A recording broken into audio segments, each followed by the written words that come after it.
Hello, Princess, from Magic Kingdom, a possibly stormy afternoon, evening really, at Magic Kingdom.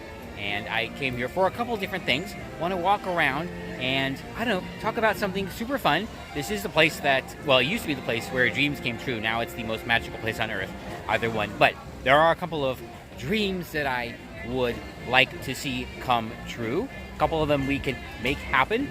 Others, not so much, because it would require Disney to, I don't know, make it happen. I hope they do. So, well, here I am telling them, and you, of course, what I would like to see happen. And today, it's very, very simple. It's characters that I would like to meet. Characters that I remember from way, way back when that have been, but maybe not for a long time, or have never been, meetable characters, although I would love to see them. Characters that a couple of them are popular, others maybe not so much. Anyway, first things first though, it is nearing the end of the day, after a relatively long day, and well, we got to start off with probably the most important thing, so let's do that. This is much more than I expected, but it's the corn dog nuggets with fries, that's the unexpected part, and a frozen mint julep, and of course, the internet famous plastic cheese. No, I did not expect this much food to come in the order, and I may have to adjust plans later. We'll see, but been wanting to try these for a while with cheese, so here we are. The frozen mint julep, I have not seen this before. I probably wouldn't order this normally. However, the mint julep is a big deal at Disneyland, and we have not had one here at Magic Kingdom since forever. I don't recall one of these ever being available. So, well, it's here now, so let's see if it matches up. It will, of course, and of course it will win because, well, it's Florida, but, you know, I just have to pretend, you know, to be objective. Well, no, I don't. I know what's going to happen. And the corn dog nuggets from Casey's Corner, I guess, don't live up to the hype. I know, they're good. They're the same corn dog nuggets that I had at Pecos Bill not too long ago, and I prefer the queso that they serve there over the, oh boy, cheese sauce that they have here. But, okay, I'm glad I tried them. I did enjoy them. I just probably wouldn't get them again. The portion was larger than expected, and I remember saying the exact same thing about the one over at Pecos Bill, so I kind of should have expected that, which might throw a wrench into my plans, although I still have that chronometric generator the Queen lent me a while ago, so we'll see what happens. Anyway, okay, well, let's continue. Character number one is, not surprisingly, Orange Bird. Now, Orange Bird is not really a Disney character, although he was created by Disney to sell Florida orange juice, and has been in the parks in some form or another for quite a while. Featured a lot prominently in the last few years because, well, everybody loves him. Now, I remember that he was a walk-around character a long, long time ago. We're talking maybe the late 70s. And it's one of these cases where I have just vague memories of, you know, seeing him, I think in parades, although I'm not really sure. I just have these like really weird memories of seeing the Orange Bird coming here as a kid that long ago. So I was very thrilled to see him come back. And when he was reintroduced, it was one of those like, wait a minute, I remember him. I had to think about it a little bit.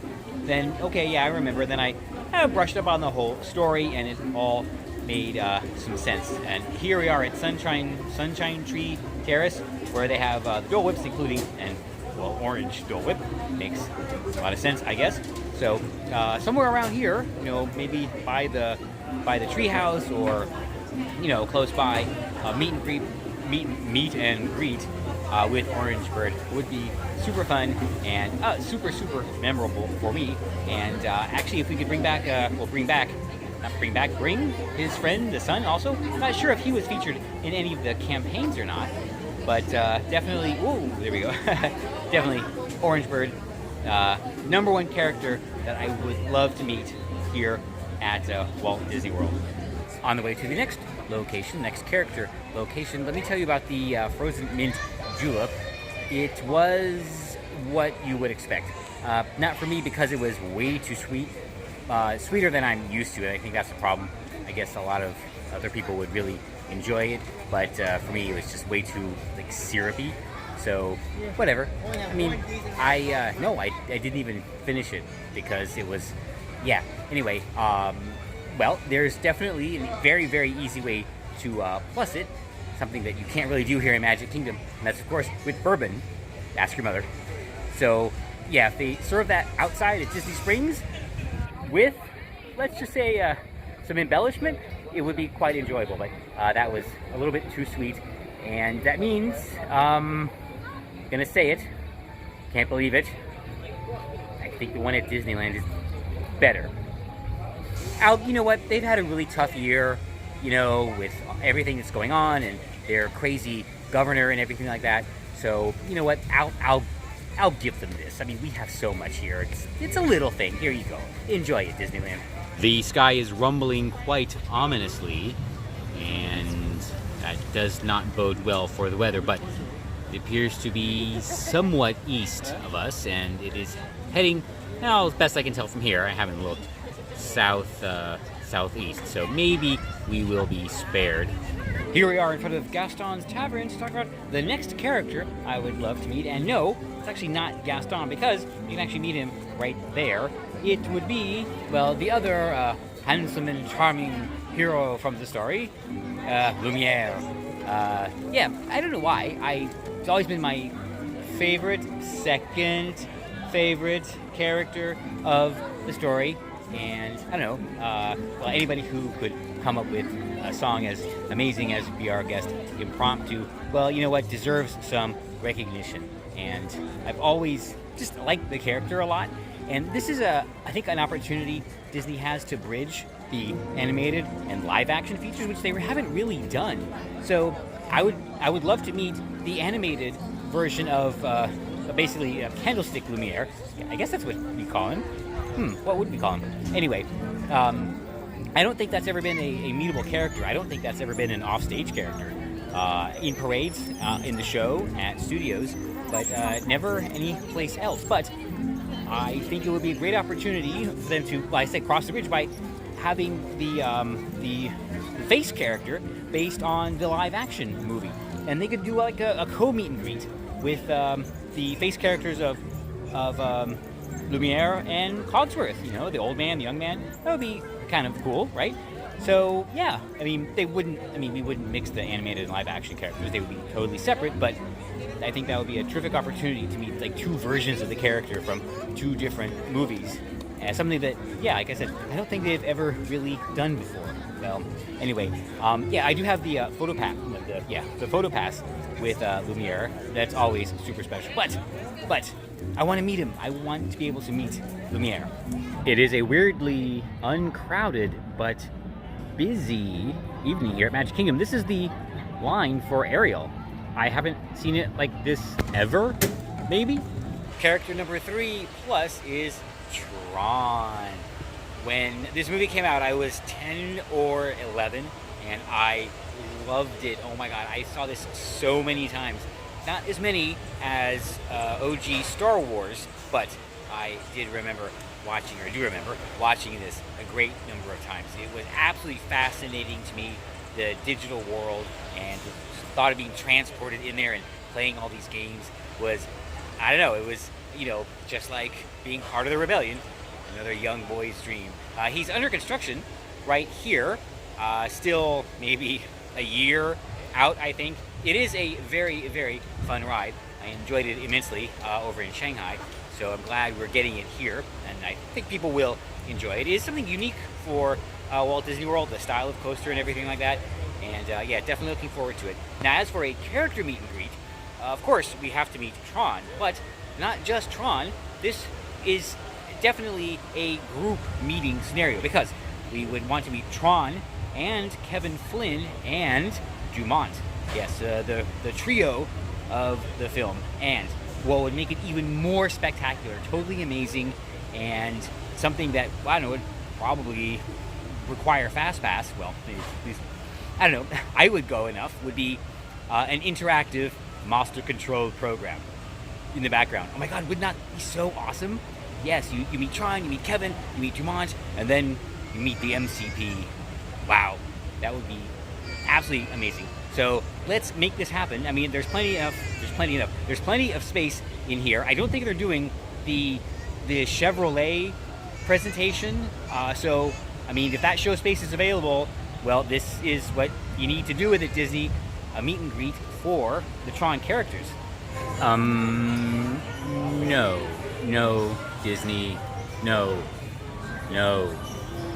Heading out of Tomorrowland, I was planning on heading off to the fourth and, well, last character destination, but due to timing, I don't think that's going to be possible today. It's also raining, so I think the best thing to do is simply to pick this up tomorrow morning and just do a little bit of a time jump and continue the fun. Well, when we're already there, but already in progress? Is that how it goes? I don't remember. It's been so long since I've heard something like that. But either way, okay. See you there. And we're here. Not there, but here. Yeah. And anyway, I'm here at Disney Springs on the way to spot number 4 for lunch at Chef Art's Homecomin. Going to try one of the flavors of Florida items they have, and then head over and get another flavor of Florida item that, well, is entirely predictable, but, well, I guess I'll leave you in suspense for about 2 minutes. All right, I have about an hour to wait before they switch over to the lunch service. I'm going to do a bit of actual shopping. I know, weird, but I'm in the virtual line for Gideon's, although that will probably pop up while I'm eating, so I don't know, I may have to make a choice. Something we will talk about later, actually. But right now, well, let's enjoy the Springs while it's super, super quiet. It is fairly early. It's just after 10. While I'm waiting, I think I'll pick up another special Florida winning treat. I just sat down in the outdoor, well, screened-in porch at Homecomin and decided to start brunch, because that's essentially what this is, with, well, something brunch appropriate. This is a Floradora, or Floradora? I don't know. It's a mix of gin, freshly muddled raspberries, freshly squeezed lime juice, house-made simple syrup, always good, and a splash of ginger beer. This is what we came for. These are tender fried gator bites. They are marinated gator, lightly seasoned and deep fried, served with house-made remoulade, more remoulade, and hot sauce. Oh boy. Right after I finished, I raced over here to Gideon's because my place gave up in the queue as I was sitting down, so I'm a bit late, but I think things have died down a little bit, so they let me in the line anyway. But let me tell you, that was fantastic. Those gator bites were incredible. Perfectly cooked. A quality gator, by the way, which is kind of hard to find. I don't really have it too often, I know, being from here. Anyway, and the two sauces were amazing. Perfectly balanced. The hot one was hot without being like a hot sauce. A weird way to say it, but very, very good. So I understand that they might actually keep it on the menu since it has received such rave reviews like this one. So I know, definitely something to go back for. And oh, the Floradora was a perfect afternoon beverage. So I did enjoy that tremendously. Something that, I don't know, worth trying to make off property. Anyway, all right, so this is probably going to be a couple minutes. Just going to grab a couple things here and then head off finally, I know, to character spot number 4. Fortunately, the line is pretty short and moved quickly, so I might only have to wait like 5 minutes, which, I don't know, maybe is some kind of record. I am here just for this and this, but I'm not going to eat them today, or at least right now, maybe later, but no promises. Well, that was a terrific Gideon's experience, in and out in, well, let's just say less than 10 minutes from the queue to walking out the door. So I have my haul. However, I remembered we're not done here at Disney Springs because, like I said, I'm not eating these now, so I still have dessert to, well, take care of before we head off to our last character spot. And for that, we are headed off to, well, no surprise, none other than, a place which saw a recent addition. So, well, here it is, the Giant Donut.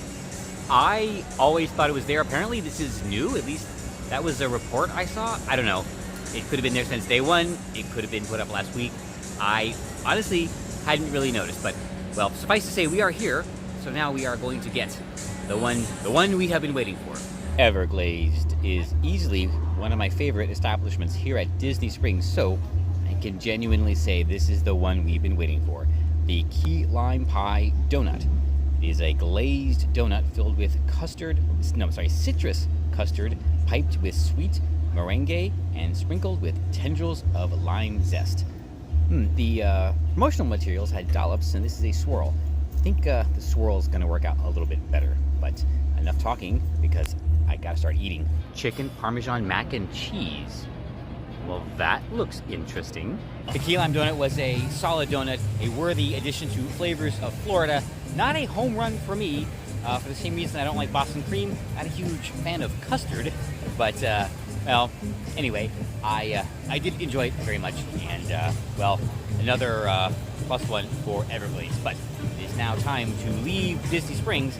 Finally, get to location number 4, I think, unless I remember another place I wanted to stop, which I know that actually might happen. And speaking of characters we don't see that often, it's Genie out here at Hollywood Studios. All right, well, there's one down. Finally, after hours that seem like days, here we are at Star Tours. But not because I want to meet any particular Star Wars character. Well, I do, but that's a completely separate conversation. It's because I want to meet a character from Disney's attempted response to Star Wars. Yes, that would be the 1977 hit space thriller, The Black Hole. A very interesting movie, kind of scary, not really for kids, but I don't know, my parents let me watch it. Yeah, Grandma let me watch it anyway, but I enjoyed it, and it was, I don't know, it was a really good movie. I remember most of the characters from it, and there is one that I would love to meet. Now, this is probably the biggest long shot of them all. Yeah, very doubtful it would happen.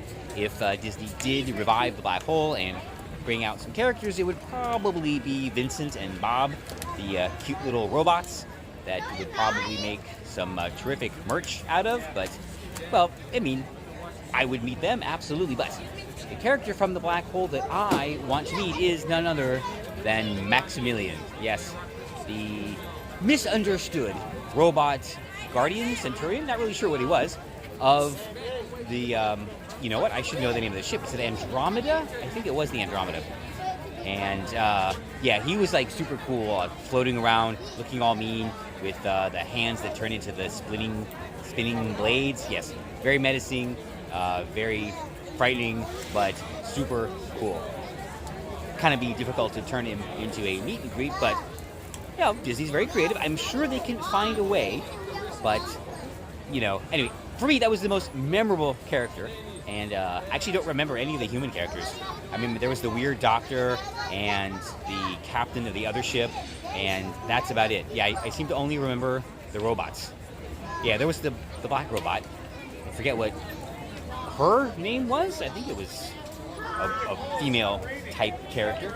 Anyway, well, yeah, so not Star Wars, The Black Hole. Let's bring out Maximilian. I have been to a number of locations in the park looking for any remnant of the Black Hole. Probably at some point in the past there was a poster or some merchandise or something, but alas, no, it has all been replaced with, well, Star Wars and other things. Very sad. It's I don't know, property Disney could probably do something with. I mean, not at the level of Tron, but yeah, it was good enough movie to definitely not be forgotten. And I will not be riding Mickey's now. It's about an hour wait. A couple other things I want to get done. And that's a wrap from Disney's Hollywood Studios. And, well, it was, I don't know, fun talking about it. Had some great food. The corn dog nuggets were good, yeah. The Care Bites at Homecomin were amazing. And did I have anything else? I kind of think I did. But I guess it wasn't good enough to remember. Okay. But more importantly, those are 4 characters that I would love to meet someday here at Walt Disney World. All doable with certain degrees of likelihood, of course. And, well, you know, as much as I would like to meet them, like I said, it's probably not all going to happen, but still, that is why I am thankful for my problems.